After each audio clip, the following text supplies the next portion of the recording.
Hey close shavers, how you doing? First of all, happy new year to all of you out there. Hope 2019 is a great year for everyone. Okay, let's get right into it. I want to speak about an article that I read on the Times about the Haredi Jewish community who have said and claimed, their leader Shraga Stern claims that many Jewish families will leave the UK because of new government legislation on relationships and sex education, which makes it mandatory and compulsory on faith schools to teach about gay, same-sex and LGBT relationships, being lesbian, gay, bisexual and transgender. Shraga Stern has appointed lawyers to take legal action against the Department of Education. Why? Because he says it's not right for the government to make it compulsory for us as a faith school, a Jewish school, to teach same-sex relationships. What's your opinion on that, guys?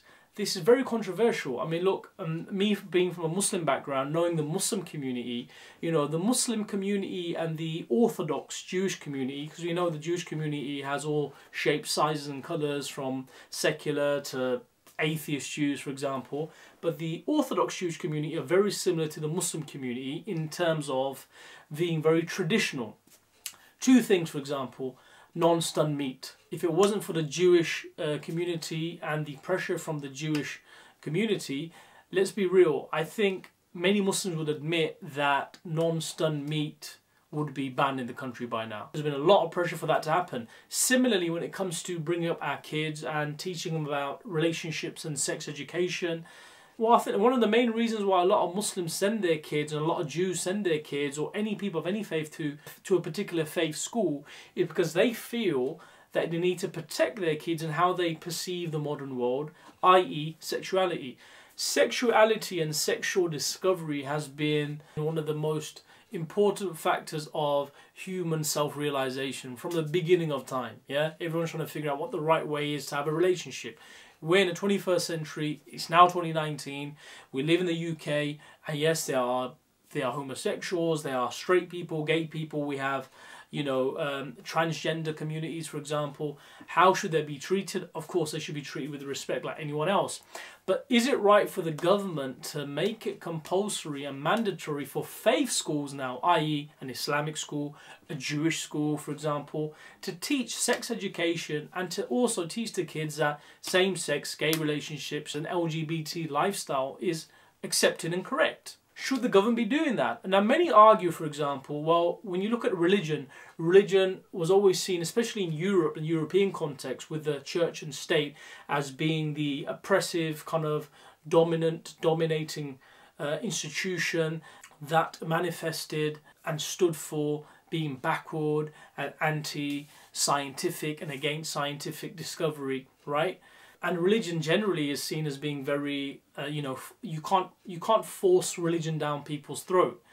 But could it be argued now that in the 21st century we have secular liberal values being forced down religious people's throats? Now, it's one thing to teach, I guess, about this new kind of curriculum, which they're, by the way, saying needs to be implemented by September 2020, a new form of kind of relationship and sex education in secondary school, right? But it's another thing now also forcing faith schools to say you need to teach the same type of education. Now, the new legislation says that every parent does have the right to withdraw their child. Before, it was an automatic right. So what's the difference? So the difference is now the right is for the parents to take their child out, opt them out from attending sex education, but they have to have a meeting with the teacher or the head teacher and discuss it first and give valid reasons as to why they want to do it.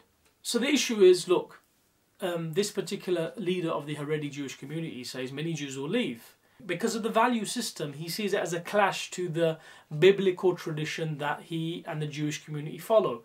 Let's be real, there are many Muslims that also feel the same.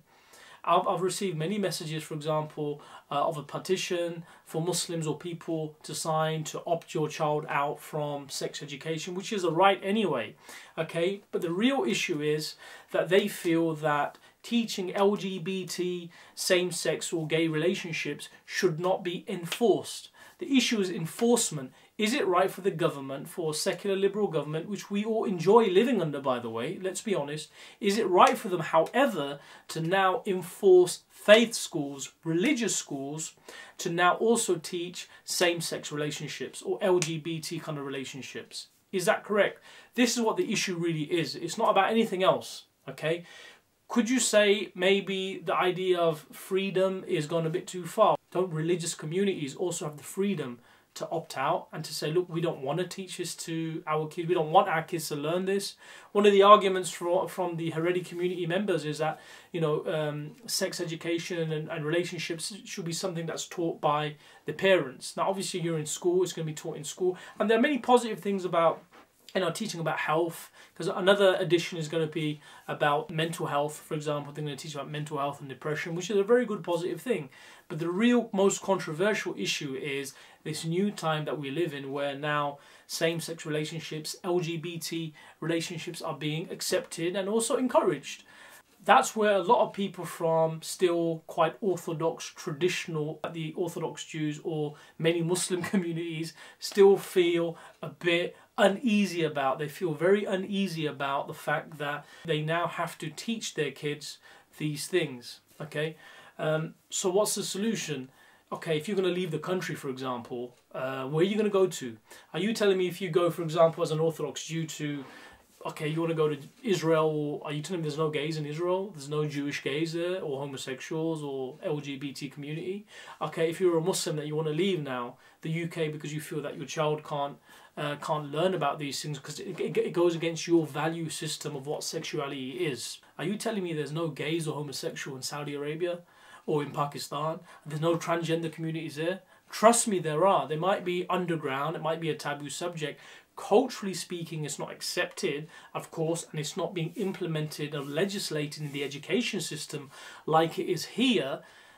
What do you do then? Are you happy then to lose the values and the freedoms that we all enjoy here under this secular liberal government and value system, and say, well, no, I don't like the fact that you're teaching our kids that the LGBT relationships are something that should be accepted and encouraged. I don't want my child to be a homosexual, for example. This is how you feel, right? So what do? Do you leave the country and then lose all the other benefits? Okay, what about when we see in the Muslim community, we see hijabis in Nike advert, for example, in the Nike advert or in designer adverts, right? Donning the hijab, etc. Or when we have, for example, you go shopping and you see Ramadan Mubarak and they've got special sales on for Muslims during Ramadan. I mean, times have changed so much now. We've come so far forward in being accepting of everyone.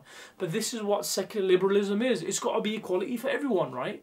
So it's very easy, I guess, for us to then enjoy all the rights that we do enjoy here as a minority, but then we want to complain about this particular thing, which is how we perceive sexuality.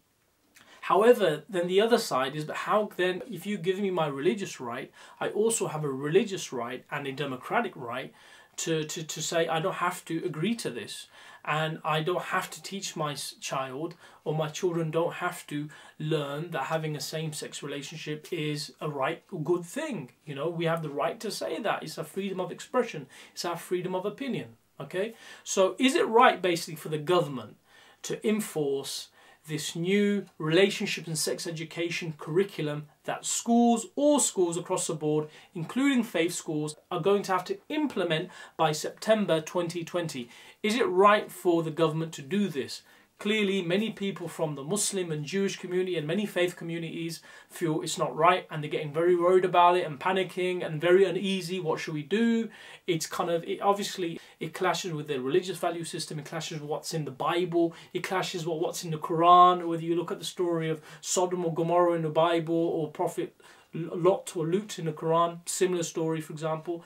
What do you do then? What do you guys think? Is it right for the government to enforce this new type of curriculum of also having an inclusive same-sex and LGBT education in sex education on faith schools? Is it right for them to do that? Is it wrong? Is it unfair now?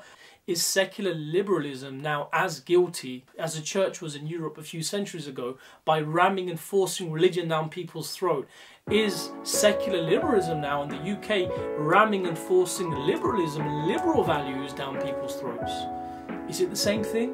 You tell me. I don't know. Interesting discussion. Stay tuned. Please don't forget to like. Don't forget to subscribe. And please comment below. I'm really interested in your comments. Stay tuned. Peace. Like, subscribe. Have a good day.